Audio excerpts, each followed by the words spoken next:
Good morning, good afternoon, good evening, and good night to everyone who is with us. A warm welcome for all of you joining from around the world for CPD Talks. As you know, CPD Talks is an integral part of the Contemporary Pediatric Dentistry platform. CPD Talks stands as a beacon of open access knowledge sharing dedicated to spreading the word and wisdom of pediatric dentistry far and wide. Our mission is to foster a learning environment where the latest knowledge, perspectives, techniques, and treatment options in pediatric dentistry are shared. Here, we invite you to learn from and interact from most of the just a minute, please.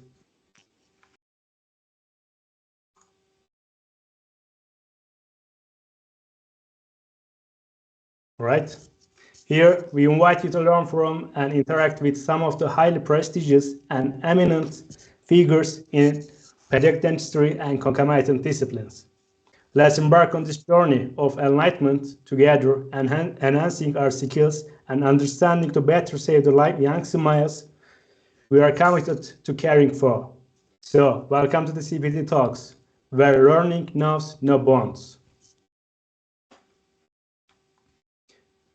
Today, we're going to explore the essential strategies and best practices for manuscript submission and preparation. The journey from research to publication is fraught with challenges and difficulties. Today, we are here to investigate this journey with a focus on increasing your manuscript's chances to acceptance. Whether you are a senior author or embarking on your first publication attempt, mastering the art of manuscript preparation is crucial. We're going to explore practical tips and recommendations of a highly eminent editor to not only meet but exceed the expectations of journal editors and reviewers. Join us the secrets of enhancing the clarity, impact, and relevance of your work, thus setting the stage of a successful publication process. Let's begin this journey with insights that will transform our approach to academic writing and publication. Dear friends, please allow me to present a distinguished figure in dental academic community. It's my great pleasure to introduce our first guest for CPD Talks, a person with an impressive career, significant scientific contributions, and a significant influence on academia, dear Professor William Roy Thomson. Professor William Roy Thomson is a very experienced dental researcher in dental public health based at the University of Otago in New Zealand. To date, he has published over 500 research papers and 5 book chapters. His Scopus H index is 67. He is currently editor-in-chief of the Journal of Gerodontology. He was also the editor-in-chief of the Community Dentistry and Oral Epidemiology from 2015 to 2021. He is also currently an associate for the European Journal of Oral Science. He was the editor of the New Zealand Dental Journal. So, welcome to CPD Talks, dear Professor Roy Thomson. Kia ora. Our great pleasure to welcome such a prestigious, highly eminent, and for personally my idol for the academic life, dear Professor Thomson. I had chance to publish three articles, one in Community Dentistry and 2 in European Journal of Oral Science. And I saw that how should an editor be with your vision, with your effort regarding the manuscript process, review process. Thank you very much for your contributions to Dental Academy. What would you like to say? I have made a small. You have a great career, but I wanted to give a short, brief bio statement. What would you like to say? It's been an interesting career. I've really enjoyed, doing the research, the teaching, and the editing. And in fact, I retired last year, almost a year ago.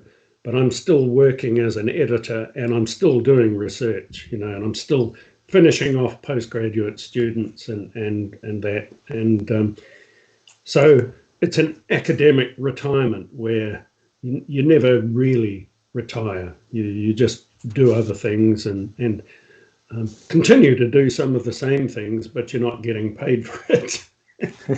Never. For nothing. So, can you hear me? Yes. Yes. All right.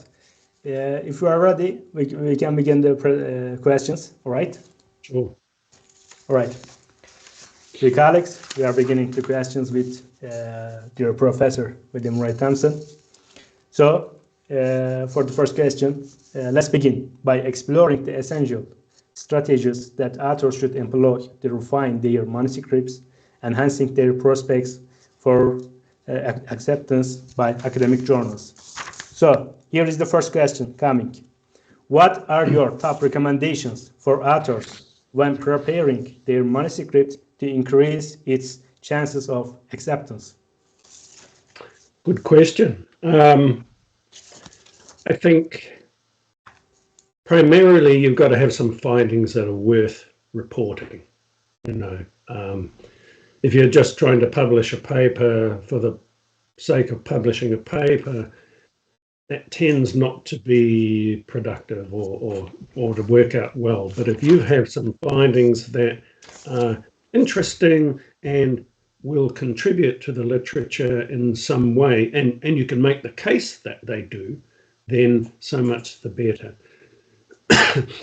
There's also, you've got to think about what happens to your paper when it comes into the journal. The first person to look at it is not the editor or the associate editors, it's the editorial assistant, who is a person working behind the scenes at the publishers, and they check it for whether you've adhered to the journal guidelines and you've 1.5 spaced it rather than single spacing and all the formatting type things.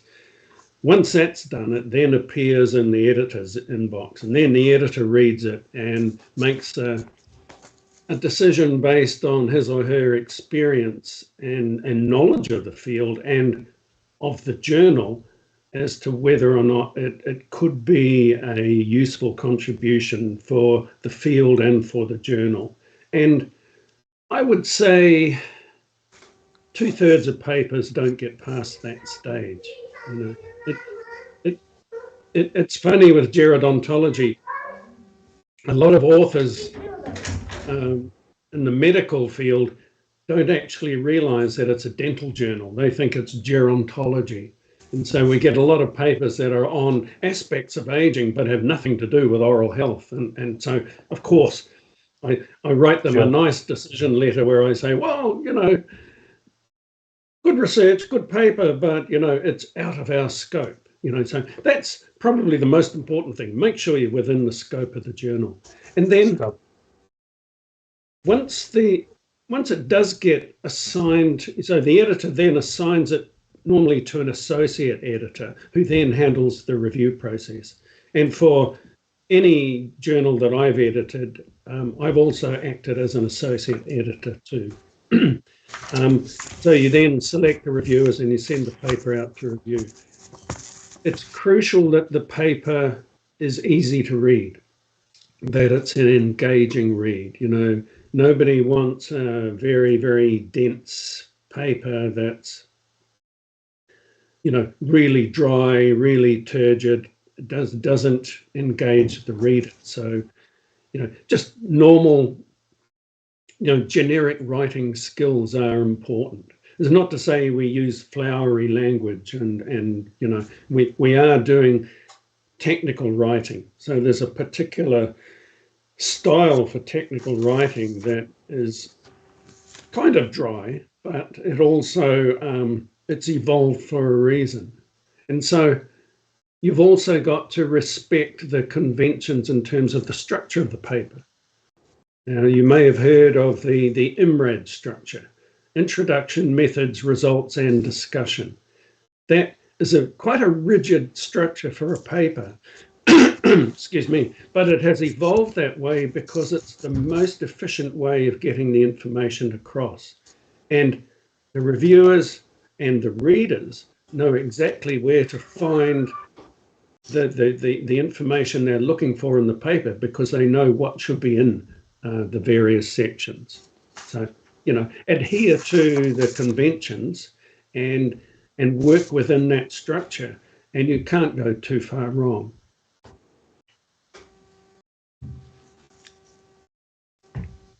Great tips. Continue? Sure. Or okay? Yeah. Okay. You talked about the scope, easy to read, structure, formatting, everything is very crucial. So, and let's talk about the second question. It's about the ethical considerations in research, conduct, and reporting. So we should delve into the critical ethical considerations that authors must keep in mind throughout the research process when reporting their findings. So here is the second question. What ethical issues should authors be mindful of when conducting and reporting their research? Yeah. Well, there's a whole broad range of considerations when to consider, ethically when you're conducting your research. And, any ethics committee anywhere in the world will hold you to those, things like informed consent and treating people as if they were your family members, for example. All the usual research ethics considerations, and we as editors expect that people adhere to those conventions. And when you're reporting your findings, of course, you need to, somewhere in your methods, indicate how and where you got your ethics approval. I always suggest that people deal with that issue early on in the methods. Maybe make it the first sentence in the methods. This study was approved by the University of Otago Ethics Committee, ethics approval number, whatever. And then it's out of the way and you won't forget it, But you also need to point out that any participants in your research gave informed consent, and particularly if you're working with children, of course, that you got parents' consent, that you got the assent of the children as well. And in terms of research ethics and publication, publishing ethics, that's also a minefield too at times.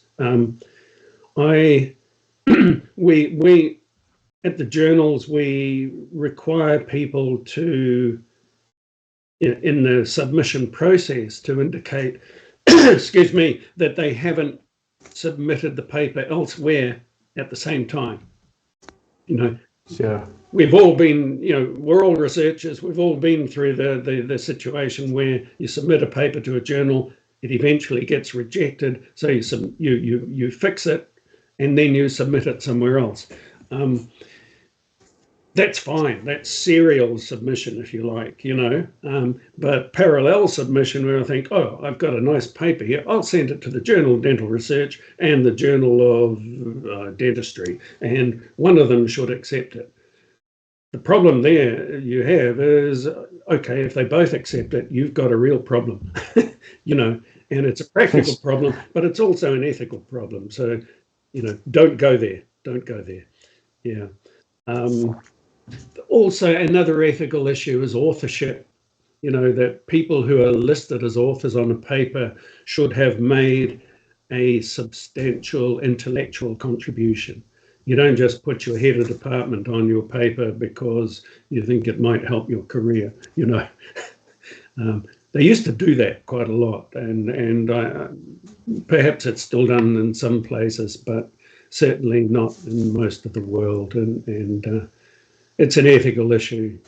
People who have their names on a paper should be able to take public responsibility for the contents of that paper, which again is a challenge when we're doing multidisciplinary research. I work with epidemiologists, biostatisticians, clinical psychologists, clinicians, and some of the work we produce, not one of the individual authors could take responsibility for everything that's in the paper, because we've each contributed our own little part of it, but somebody has to take overall responsibility for it, and that's usually the first or the last author. Yeah. So there are a number of ethical issues out there. Something that I wouldn't encourage people to do is to put your paper on a pre-publication server.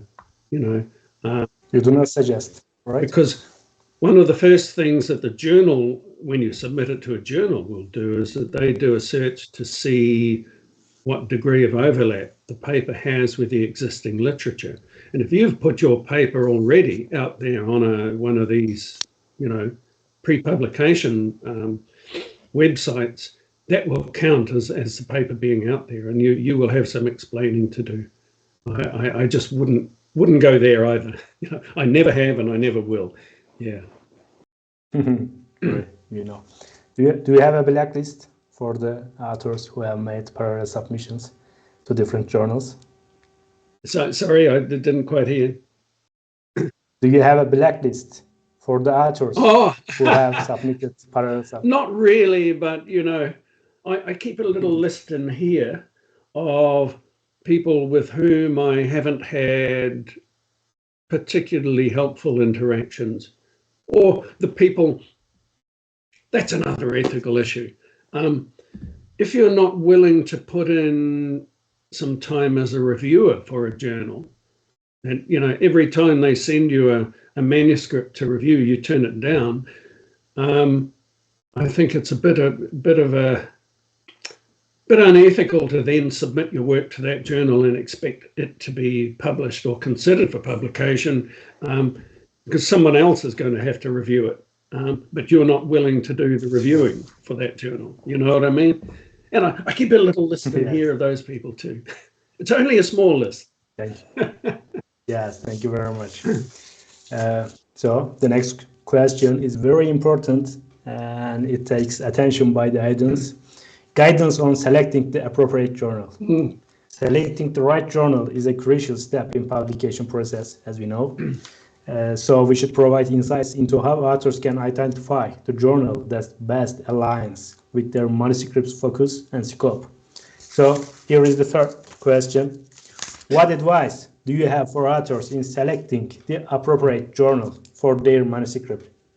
Yeah, I suppose the first question you want to ask yourself is, are my findings of international interest, or are my findings of local interest? And if they're of local interest, it might be, for example, that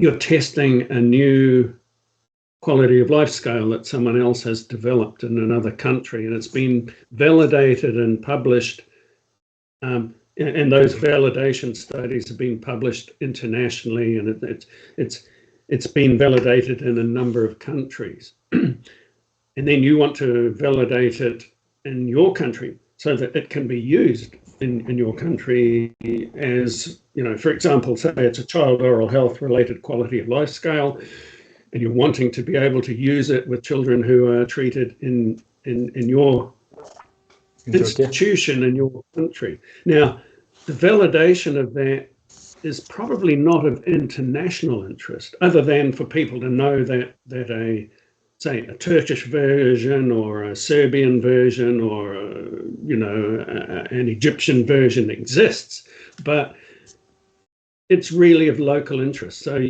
that sort of thing you look to publish in a local journal, and if you look at my CV, a lot of my papers have been published in the New Zealand Dental Journal, and it's because the findings are of strictly local interest only. They're still very important for New Zealand dentists and New Zealand researchers, but they're not of international value. Then again, you've also got to look at your study design and what your findings are. And if you've got the first work from a cohort study of something that has been done anywhere in the world, and you've got some really interesting findings. And of course, go for it. You should should be publishing those findings internationally, getting them out there. And there are, forgive me if I've over or underestimated this, there's something like 300 different dental journals out there, and 91, 92 of them have an impact factor. So, as academics, we're wanting to be promoted. We've got to feed our children, etc. So we want to be promoted and get more money. And the academic career it's a real privilege, and it's one where you want to do well and be influential. So of course, publishing in quartile 1 journals, for example, or journals with a high impact factor is important, but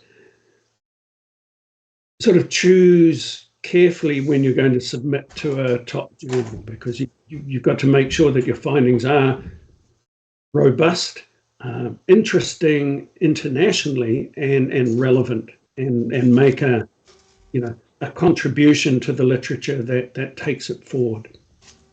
Sure, maybe should have an implications for the next studies internationally. I want to ask a small question. As we know that citations are the most important thing in academic life. What do you think about the H-index? It seems to be an objective measurement, but it is everything. It's so important. Or what do you think about it? Yeah. It's a bit like the journal impact factor as well. As an editor, if my journal's impact factor goes up this year, I will say that journal impact factor, it's a great measure. If it goes down, I'll say, it's only one of the metrics, it's not that important.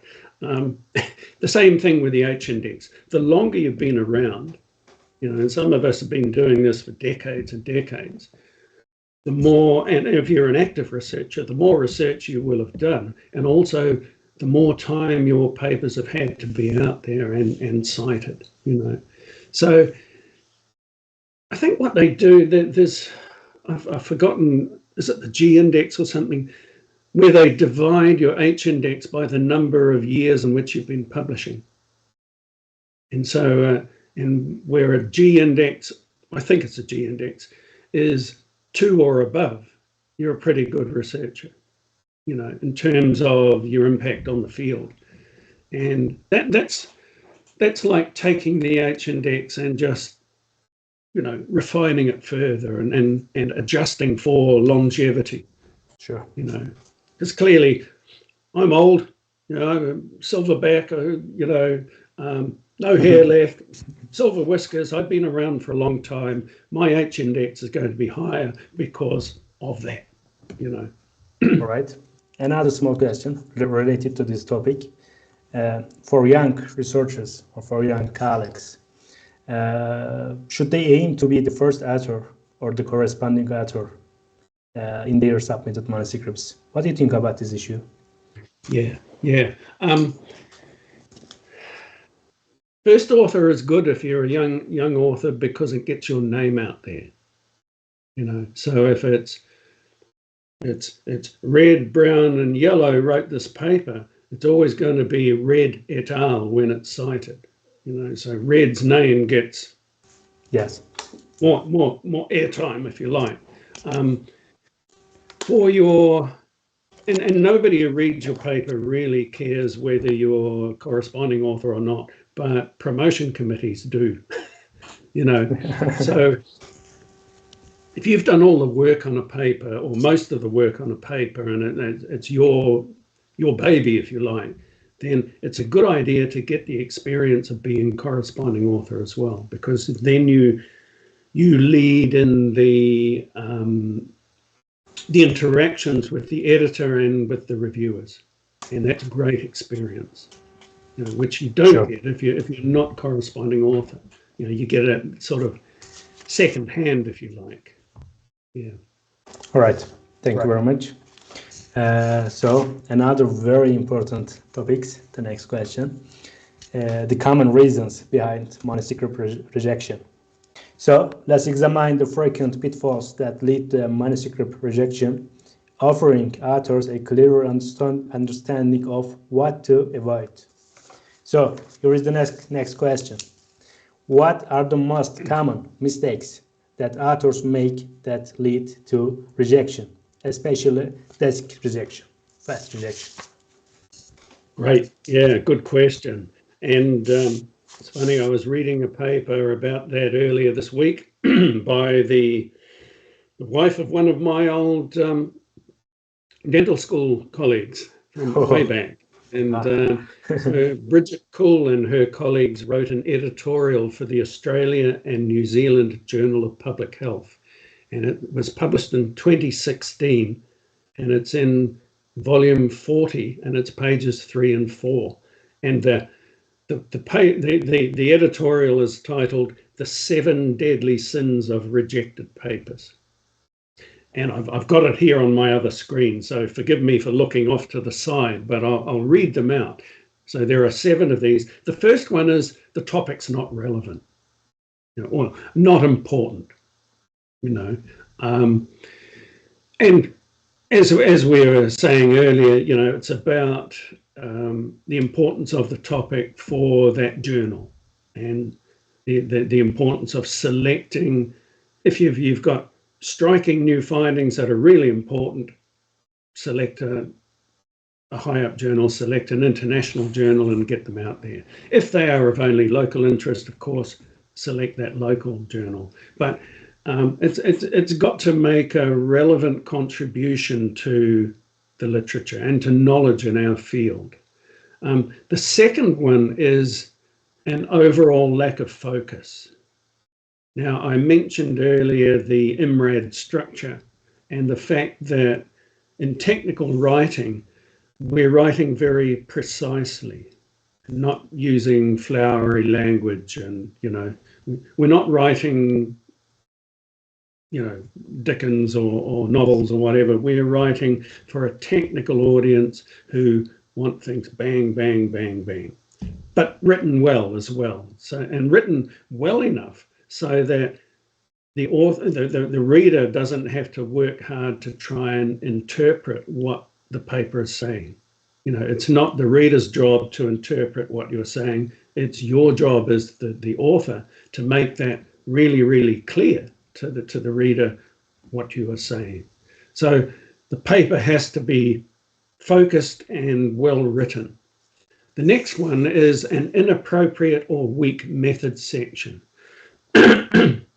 Remember, if you've done a study and you are describing your findings from that study, and let's say you've used a number of scales or you've taken biological samples and you've done a number of assays on those, you have to describe those in the method section with appropriate references so that, and the cliche is the reader should be able to read your method section and replicate your study. The other thing that is important from that point of view is that a reviewer should be able to read your methods and determine whether or not you did the right thing, whether or not what you did was appropriate. The next one, and this is a bugbear of mine, is a poorly structured results section.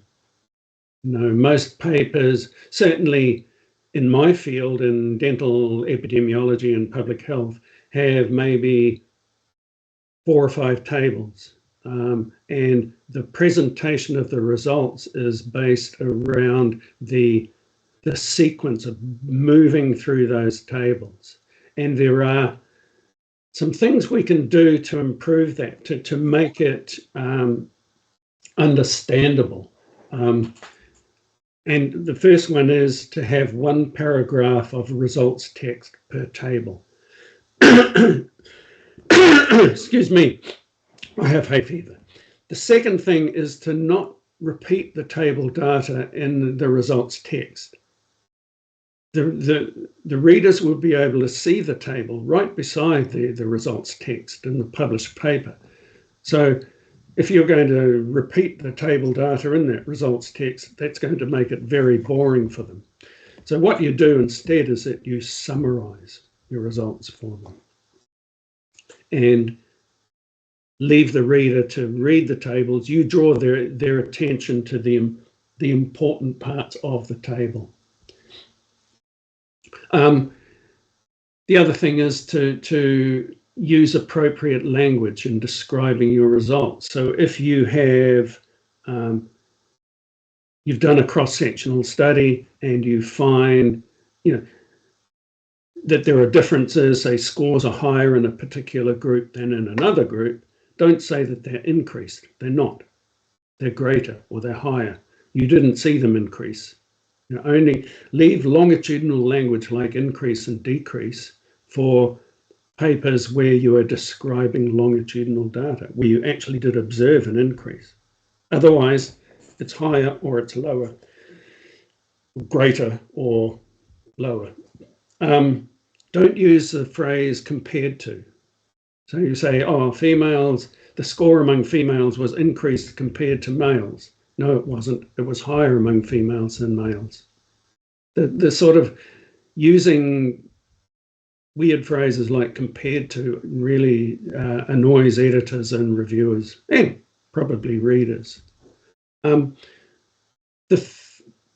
What are we up to? The fifth point from this particular editorial was to do with the discussion, and that's inappropriate or insufficient interpretation of the findings. So the discussion is where you put your findings in the context of the existing literature and where you account for any weaknesses of your study and explain those, and also account for any surprising findings, any anomalous findings in your study. And one of the most common mistakes with the discussion that I've seen is that people write a discussion that is far too long and disorganized. And nobody wants to read a discussion like that. As an editor and a reviewer and giving feedback to authors, I always direct them to a wonderful editorial in the British Medical Journal from 1999. And I've got the citation details in my head because I use it so often. It's volume 318 and it's pages 1224 to 1225. And what that editorial does is it sets out in stark detail, very useful detail, how to organize a discussion. So I recommend that you find that editorial, so British Medical Journal, volume 318, pages 1224 to 5. And it's a very, very useful way to direct you, to help you organize your discussion. The sixth one is inadequate attention to the study's implications. Okay, you've done the study. What's the take-home message for readers? At the end of every paper and at the end of every abstract, there is a conclusion. So, and how you write that and what you say for authors is, for readers, I should say, is very, very important. So what is the thing I want the reader to take home from reading my paper? And make sure that the conclusion actually fits with the research question and your findings and what you actually reported. Don't try and make it more, all-encompassing than what you have found. And the final one is a weak scientific writing or presentation style. So there are certain conventions that we use. Don't use single spacing. Don't use all capitals in your title. As an editor, for me, that's one of the danger signs, one of the warning signs. If I see a paper come in where the title is all in capitals, I think, uh-oh, this paper probably won't be very good. It's just my experience. Invariably, well, most of the papers that come in where the title is all in capitals, they haven't been very good and they haven't made it through. So little things, excuse me, like that. Tables are very important. Learn how to do tables. And in gerodontology on our website, in the instructions for authors, we have a very useful PDF on how to set out a table. One of the worst things you can do is have all your grid lines in the table. All that does is make the table data hard to read. So that PDF has really good advice there on how to do tables. Well, that was a long rant. Yes, amazing experience, amazing tips and tricks for authors. What a coverage for how to avoid rejection. Very important points. Thank you very much. A very close question, related question about manuscript rejection and its perception by the authors. Of course, manuscript rejection can be a profound learning opportunity. On the other hand, it may be a bad experience for some young colleagues. So let's discuss approaches for authors to turn rejection into constructive experience for personal and professional growth. So here is the question: What guidance can you offer to authors on how to deal with manuscript rejection and use it as a learning opportunity? Great question. Yeah. Thank you. I've had hundreds of papers rejected throughout my career. Wow.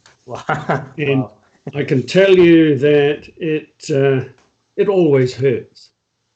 So you get the decision back and think, they haven't appreciated our work. First thing you have to do is grieve, actually be disappointed. Go for a walk, process it, talk about it with your colleagues, and then get over it. A day or two later, think, well, okay, what can I learn from this? I've learned far more from my unsuccessful papers than I have from my successful papers. Great. It's like beautiful people. They go through life and all the doors open for them. But ugly people like me, you have to work harder. So you learn more, No, it's not true. It's the same with scientific publishing, and generally you get good, useful feedback from reviewers. If you don't, it's disappointing. There's normally at least 2 reviewers for a paper, and generally one of them will have useful stuff for you, hopefully both. There's a joke about reviewer 2 always being the vicious one, always being the one who's hard on you. It's just a joke that we have, in the scientific community. Watch out for reviewer 2, But reviewer 2 is probably the one who's done the most thorough review of your work and who will come up with the points that, for your paper, are the most useful. If the fundamental problem with the study is the design and how you collected things, and that's a problem because that's an issue with the data itself and the findings rather than your paper, so you're probably not going to be able to recover from that one. But if the issues are in how you've analysed the data and how you've presented the data and interpreted the data, then you have a way back, Now, you're not going to be able to go back to that journal because they've rejected you. It's like you're at a dance and you ask a woman for a dance and she says, no, go away. You're not going back there to ask her for a dance, So you then select another journal, look carefully at what their requirements are, look carefully at what other papers have been published in it recently and how they are done, and what it appears that the editor and the readers of that journal are looking for, and then tailor your paper for that journal and rewrite as much as you need to do, reformat it, and give it a go. Yeah, I mean, when I was doing my PhD, we submitted a paper to the Journal of Dental Research, and it was on dry mouth in older people and medications, and we had some really interesting findings. But what again, reviewer 2 said, these people haven't accounted for polypharmacy, the fact that old people take more than one drug. And in fact, when I looked at the literature, nobody had. So it forced us to actually develop an approach to deal with polypharmacy in dry mouth and medication studies. And we used an approach called exploratory data analysis. And we then ended up publishing later that year in the Journal of Public Health Dentistry. Now, granted, it wasn't the JDR, but sure, we learned from the feedback from the reviewers, and also that changed a substantial part of my PhD and made it stronger. And of course, I was devastated at the time, but ultimately it improved things.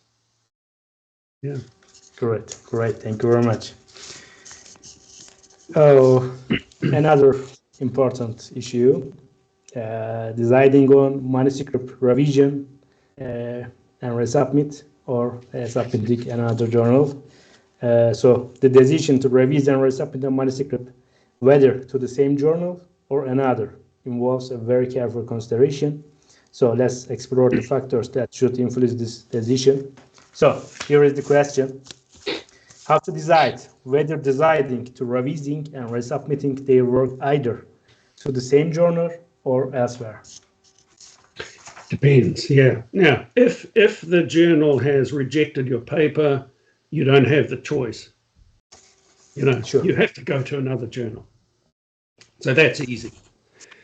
If they've given you a reject and resubmit decision, that means they like the data, they like the study, but you need to do a heck of a lot more work, more data analysis, better presentation, maybe refine your research question, etc. But you've got an in back to that journal, so go back there. If you've got a major revisions decision, which is the most common one, they like the paper, they're willing to see it again and consider it again, but you've got a lot of work to do as well. The best one to get, other than a straight out accept, and I have never had a paper accepted without revision. The best one to get, other than that one, is minor revisions, because that means that it's only minor things that need adjusting, and you can do them relatively quickly and get it back to the journal quite quickly, and it's probably not going to go out to re-review. The associate editor and the editor are going to look carefully at your minor revisions and make a decision on it then. If it was major revisions, it's going to go back out to the same reviewers normally. Yeah. So, thank you very much. As I say, if they rejected your paper outright, you're not going back there anyway. All the other decisions, you have the chance to go back to that journal, and you should. They've already invested some intellectual effort into your paper, and as have you. So they're committed to it too. Okay, thank you very much. You are a very kind editor, but the next question about being kind in manuscript submission process or review process, it is effective communication with editors and reviewers. So effective communication plays a vital role in the peer review process. Insights into how authors can communicate effectively with editors and reviewers. We should talk about this. So here is the question. How can authors effectively communicate with the editor and reviewers? Right, yeah. always do it within the journal system. So Scholar One, for example, is the one that we use with the Wiley journals, of which Gerodontology is one. And you can communicate with the editor and the reviewers when you resubmit your paper, your revised paper. And that's generally where it's done. There is a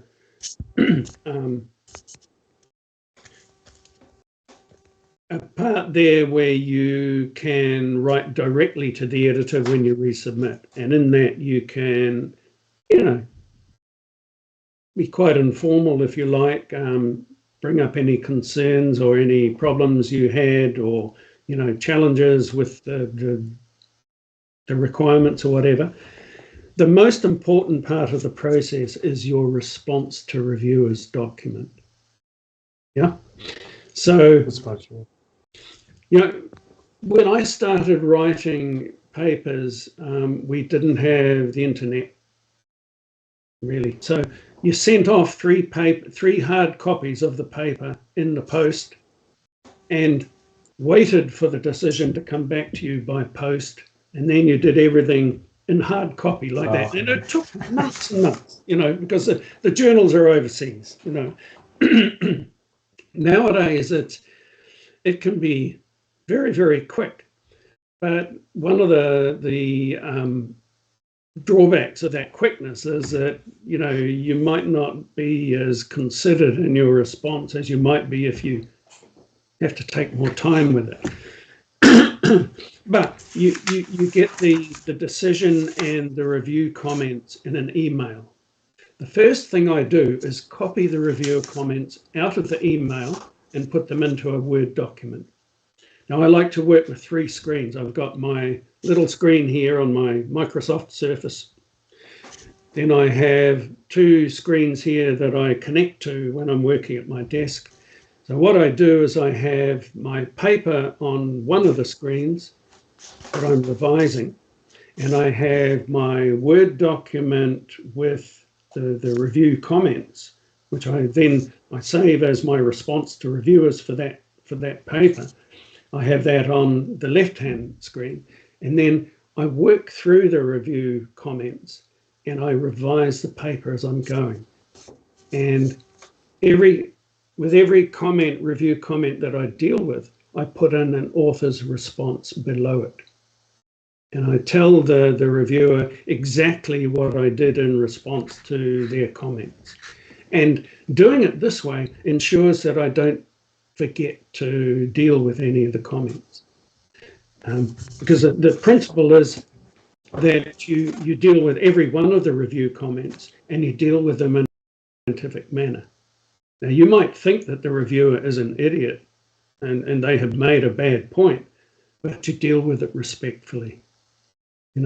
And you can push back, but we'll deal with that with the next question. But, it's your only way of communicating with the reviewers is through the response to reviewer document. And you can do it, just do it in a matter-of-fact fashion. You don't have to say after every comment, and I've seen this, thank you for your wonderful feedback, or thank you for your comment. You don't need to put that. Just deal with the comment. The reviewers don't want to see all that other stuff. All right. I always start my response to reviewers document with, we thank the reviewers for their valuable feedback. We have dealt with the comments one by one below. And then reviewer 1, all of their comments, and then underneath each of the comments have my response to that, and then reviewer 2, etc. As for communicating with the editor, you have a bit more flexibility there.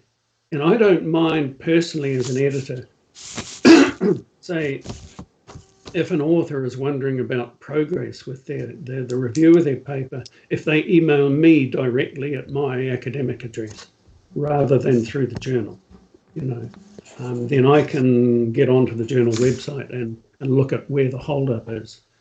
And perhaps it's that I know that one of the reviewers has had a bereavement and we know that they're going to be 2 or 3 weeks late, I can then tell the author, that it's on the way.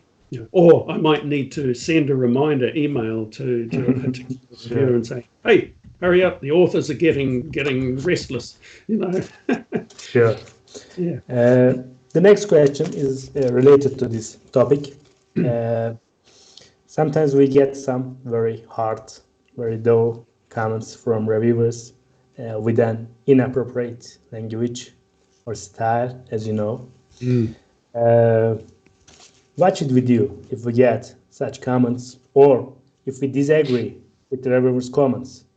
Or, like reviewer 1 has said that make it up, and reviewer 2 says that make it down. What should we do? So, the next question, how should authors respond to peer review covers, especially when they disagree with the feedback? Thank you. Yeah. With my own work, I've quite often seen this where the reviewer has perhaps misunderstood what we've done. So we clarify. Or if they've said, why didn't, you've used the CPQ scale, why didn't you use the EcoHIS?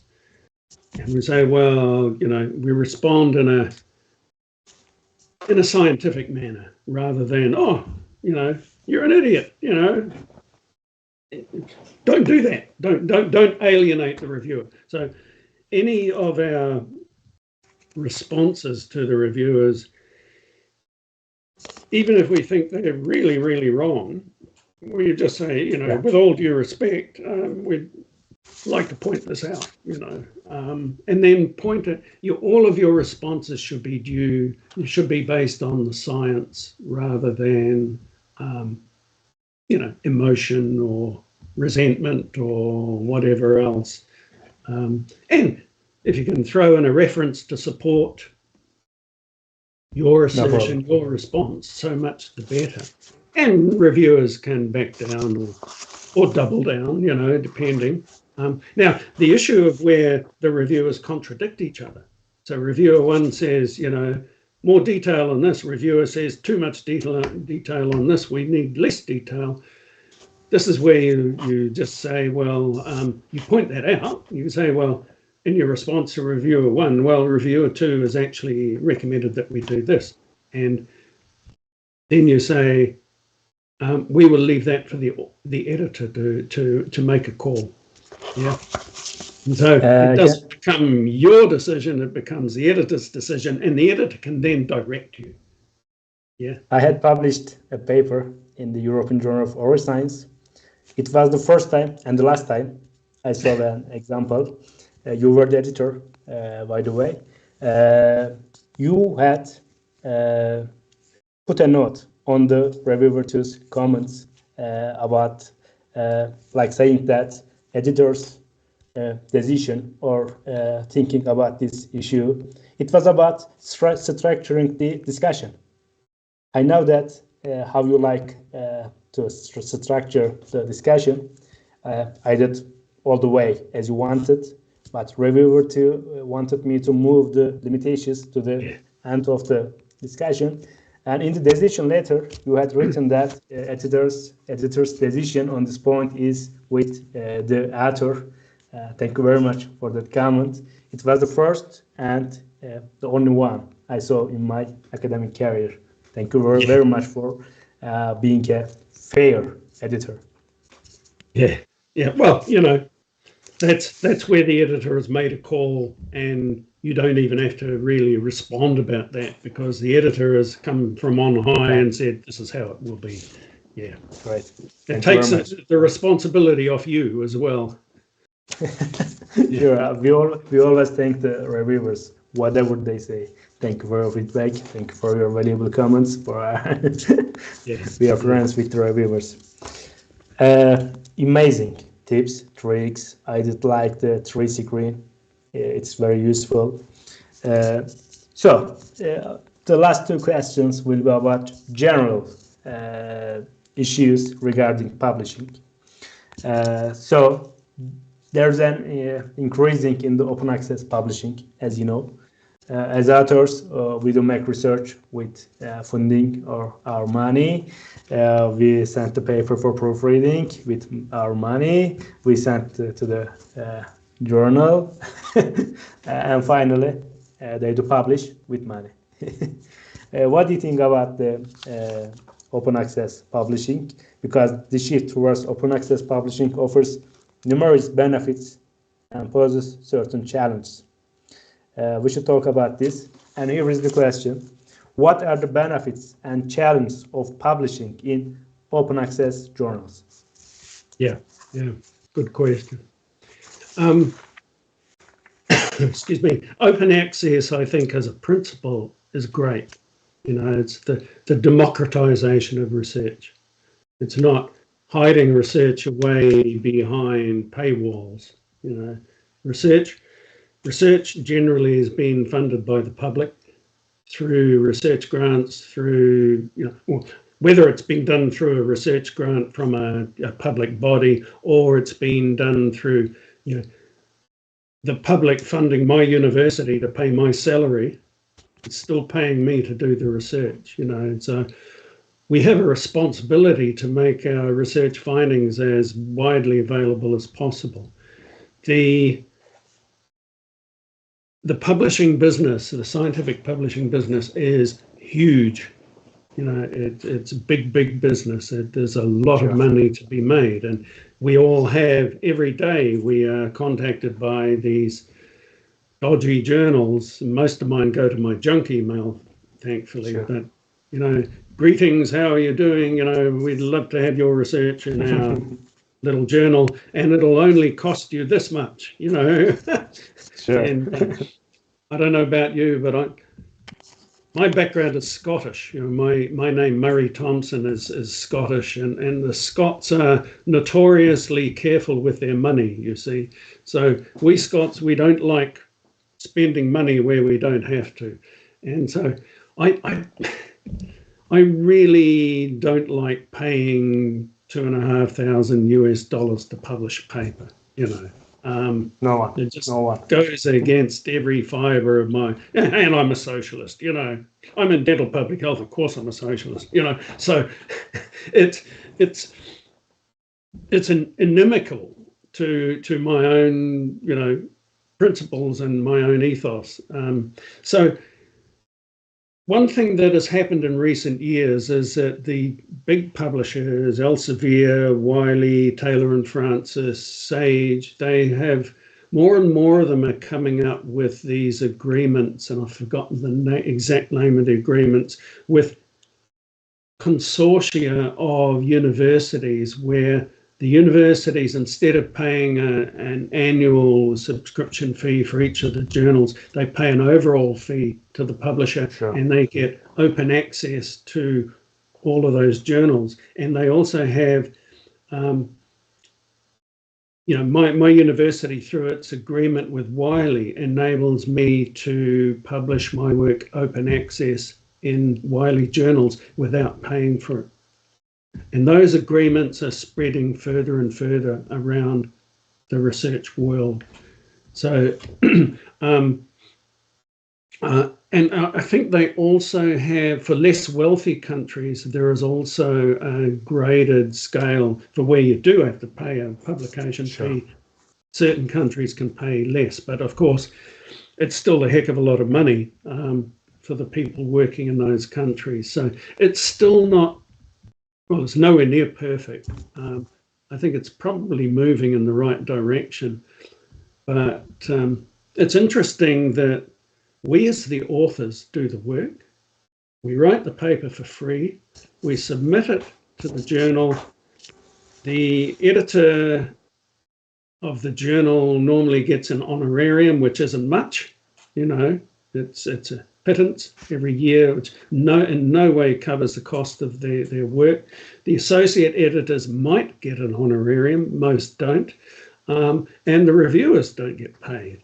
So here we have a system based on unpaid labour, which makes a tremendous amount of money for these big international publishing firms.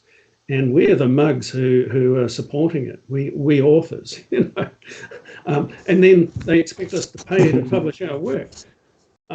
Sure. There's something very wrong there, you know. But it's far bigger than you or me. We can't change it. Yeah, it is the system. Yeah. Thank you very much. What do you think about frontiers, others, publishing houses? They are accepting papers with a big acceptance rate. Do you give a chance to the papers published in some similar publishing houses? What do you say about new and popular, like MDPI or Frontiers? What do you think about these publishing services?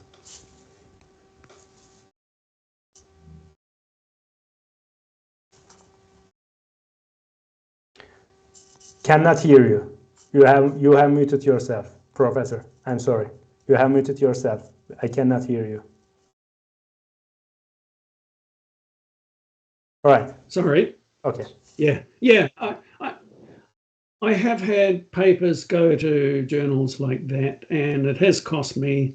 And it's been an interesting exercise because the peer review process is usually very quick and superficial, and you wonder about the integrity of the process. And I mean, there is a role for journals like that, but I think a lot of them are, you know, what we call these predatory journals, which are preying on authors in order to generate a revenue stream for themselves, and they're concerned about much more with the revenue than they are with the science and, you know, the body of knowledge out there. I try to avoid those, and of course, now that I'm retired and I have no research funding anyway, I can't afford to go that way anyway. Sure. But I think people should be very, very careful. There is something called Beale's list of predatory journals. You can search for that. There are other such lists. And even if you're wondering about a particular journal, just get into Google. Say it's the Journal of, I don't know, the Journal of Empty Coffee Cups. You know, and you're wondering, okay, is this they've emailed me and asked me to submit a paper. You can just type into the search window in Google, you know, is the Journal of Empty Coffee Cups a predatory journal? And you will see, you know, there'll be stuff out there that will tell you about the reputation or otherwise of that journal, you know. And it's a quick and easy way to do it. Generally, I recommend that people stick to the mainstream journals, and you know, you're on much safer ground there.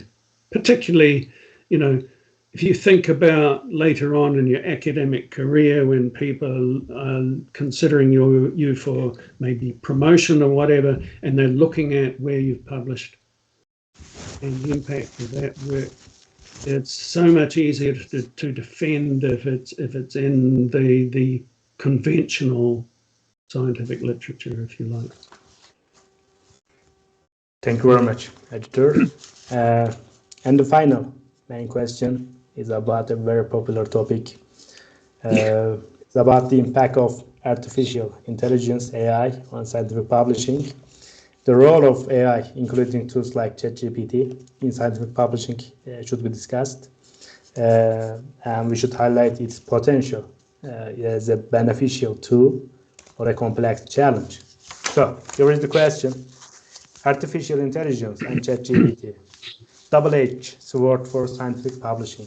What do you think about this? Yeah.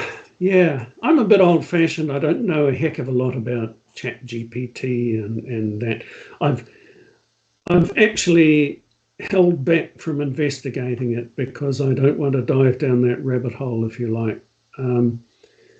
Being a writer, I think, well, I stand or fall on the basis of my writing rather than what a machine has done for me. you know. I can see where it could be very useful, you know, even aspects of peer review might be really useful, you know. I mean, if you have artificial intelligence, some sort of program which can go through a paper and look at whether what people have actually how people have cited the literature is actually consistent with what the literature says and what those papers have said. So much, yeah, that would be an improvement. I mean, I'm sick of hearing or reading, you know, my own findings misinterpreted, you know.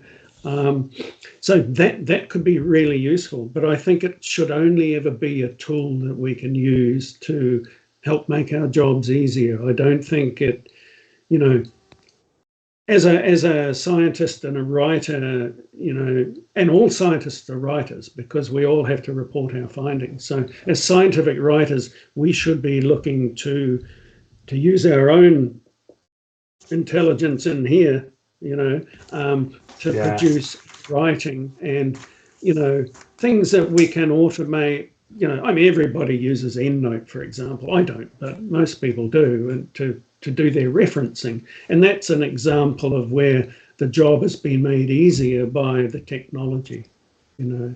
Sure. And statistical analysis is another one, you know, where we can write our programs, you know. It's a lot easier to write our syntax to undertake analyses than it used to be. I can remember when they used to punch cards, you know, and do analyses that way. All right. Thank you very much. Amazing speech with you. I'm very happy.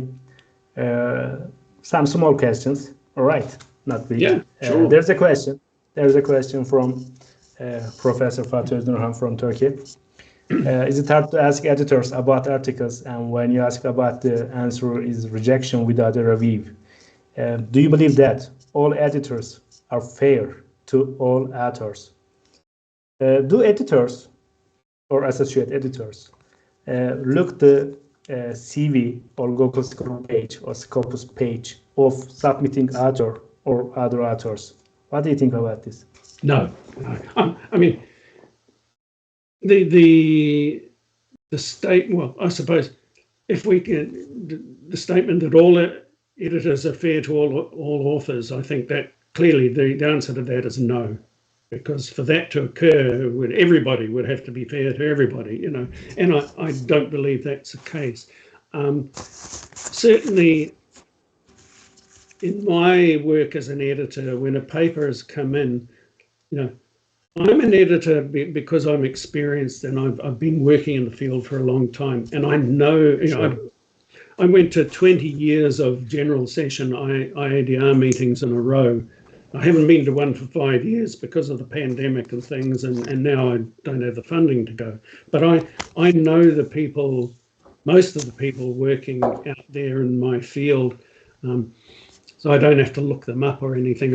I know what they do and how they do it, and so paper comes in. We look at the paper on its merits.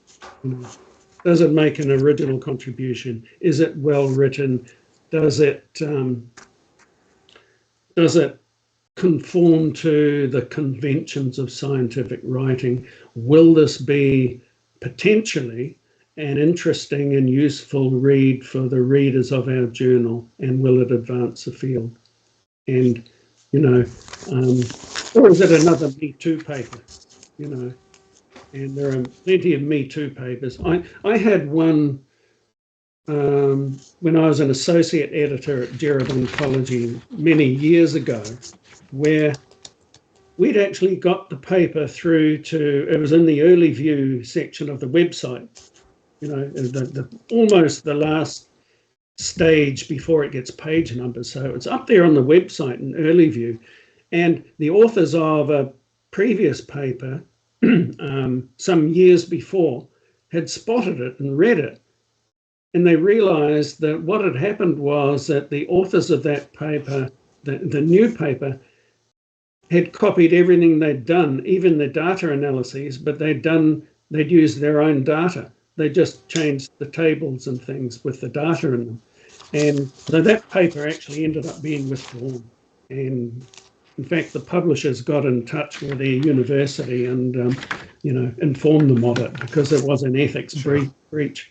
I suppose you could say, being charitable, they admired that paper so much that, they thought, well, we can't improve upon this. We'll just replicate the study and just substitute our data. That's an extreme example, but, we've got to be alert to that sort of thing. Another question, small question. Sometimes there is not a progress in the manuscript status. When to write to an editor or to the editorial assistant about the process of the manuscript? I am talking about the dental discipline, of course.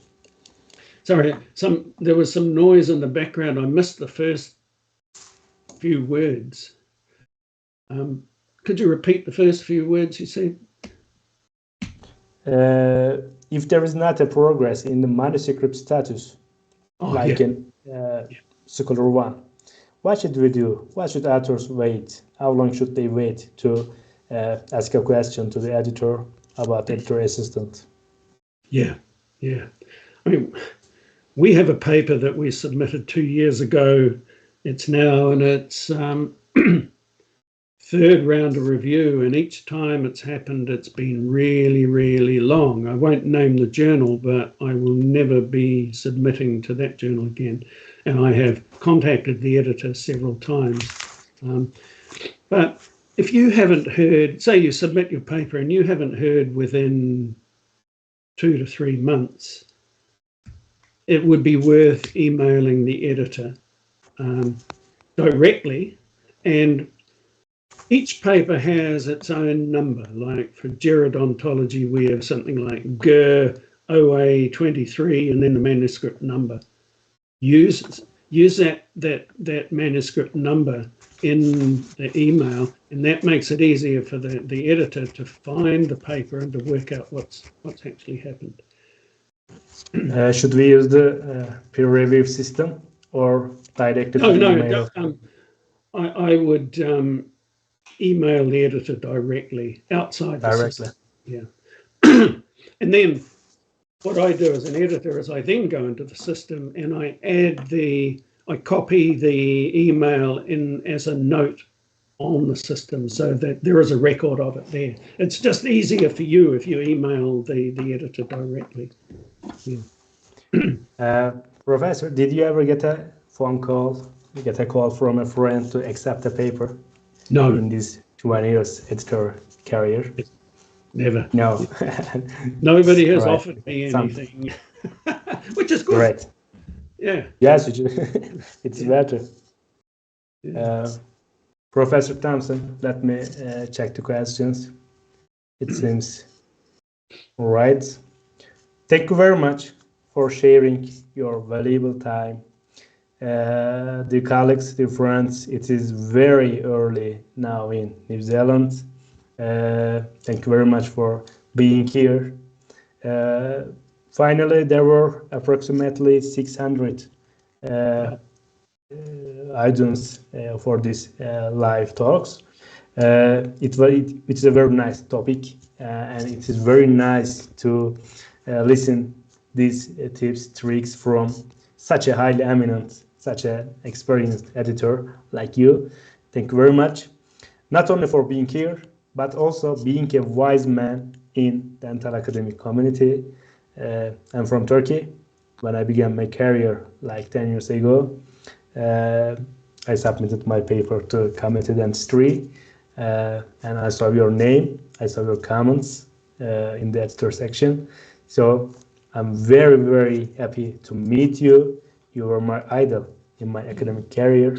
So I'm very happy to make the first talk with you in CPD Talks. Maybe we hope to meet you in future face-to-face or other events or contemporary pediatric dentistry organization. Thank you very much for everything, for being a wise man, for your contribution to the dental community. And it is very nice to talk with such a great man from New Zealand. Thank you very much, Professor Thomson. Thank you. You're very kind. Yeah, I've really enjoyed it. And thank you to everybody for listening, watching, and good luck with your research. And watch out for reviewer 2. There are some social media pages like reviewer 2 must be stopped. We should take care of reviewer 2. Thank you very much. Hope to meet you in the next events of contemporary pediatric dentistry. We will be in touch. Thank you very much. There are some thanks messages from some other channels. Good morning to you. Good evening, good afternoon, good night from many colleagues from all over the world. So next week, we're gonna host a very prestigious clinician from USA, Dr. Eyal Shimsi. He's a pediatric dentist, and we're gonna talk about the magic of doing pediatric dentistry differently. A nice topic. It will be same time on the same day, and I am wishing you a good day, good evening, good afternoon, good morning to all colleagues. Thank you very much. Bye bye, Professor Thomson. Hope to meet you again. Thank you. Bye. Bye.